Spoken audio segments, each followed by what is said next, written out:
Girl eats noodles for the first time without caring about her image. She feels she's not being dramatic enough, so she spits the noodles out of her mouth and slurps them back in. The senior next to her is completely stunned. 뭐지? 오늘 분위기가 좀 이상한데. To pull off these bizarre moves, she's done a ton of homework. This senior is beyond annoying. He shows up in front of her constantly. In 12 hours, she runs into him at least 20 times. The rest of the time he's texting her asking to hang out. Lee Dan finally understands just how annoying it is when a guy won't leave you alone. The truth is, the senior is only doing this because his buddies bet him that this girl wouldn't fall for even the hottest guy on campus. To prove he can win over Lee Dan, they bet 100,000 persistence anymore. Lee Dan starts venting non-stop to Gumiho about her situation. Gumiho picks up on what Lee Dan is trying to do. You want to turn him off, make him not want to come near you, right? 네, 바로 그거죠. 아무리 담임실이지만 인간사에 사사로이 관여를 하는 게 범띠예요, 그 선배. 내일 하죠, 데이트.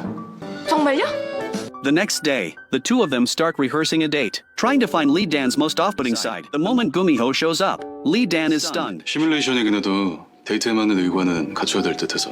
Lee Dan compliments him on his dedication. The next second, Gumiho starts analyzing for her. For clothes, wear that t-shirt with the dog print. That one looks pretty tacky. That way you'll seem like you have no taste. Lee Dan thinks this is a good suggestion. Then he teaches her how to eat food in an exaggerated way, to make the other person feel disgusted. He mentions how last time he saw her eating jajangmyeon with sauce all over her mouth. She can use that. That's even more off-putting. The more Lee Dan listens, the worse she feels. But Gumiho, completely oblivious to the mood, keeps going. And last time he heard her cursing on the phone with a friend. If she does that in front of the senior, it'll work even better. After hearing this, Lee Dan says she doesn't think she needs to try so hard anymore. She can just be herself. Just as they're about to leave, the senior calls. When she answers, the background noise is really loud. The next second, the senior appears right behind her. Gumiho reacts quickly. He pulls Lee Dan back toward him. This makes Lee Dan's heart skip a beat. Then she immediately distances herself from Gumiho. But Gumiho's eyes stay locked on the senior. Lee Dan quickly starts introducing Gumiho. But when it comes to actually saying it, she can't exactly say this person is Gumiho. No one would believe that. So she can only say, he's someone she met by chance. But the senior doesn't care at all. He still asks Lee Dan to see a movie tomorrow. Gumiho inexplicably feels annoyed. And to make it worse, the senior pats Lee Dan on the head before leaving. Then shoots Gumiho a provocative look and walks away confidently. But Lee Dan is the one who suffers, because the senior was born in the year of the tiger. Gumiho shoots another protective look her way. Soon it's the next day, but the weather doesn't cooperate. After the movie, it starts raining. The senior, who was planning to take a cab home, realizes his brother took all the money from his wallet. So he awkwardly asks Lee Dan what to do. Lee Dan signals for him to follow her, saying she'll definitely get him home. That one look back makes all her efforts to act unappealing completely pointless. The senior's heart suddenly starts racing. This wealthy heir who's never ridden a bus takes the bus for the first time. After seeing the senior off, Lee Dan can't help but feel relieved. She fully displayed all her unattractive qualities today. There probably won't be a next time, right?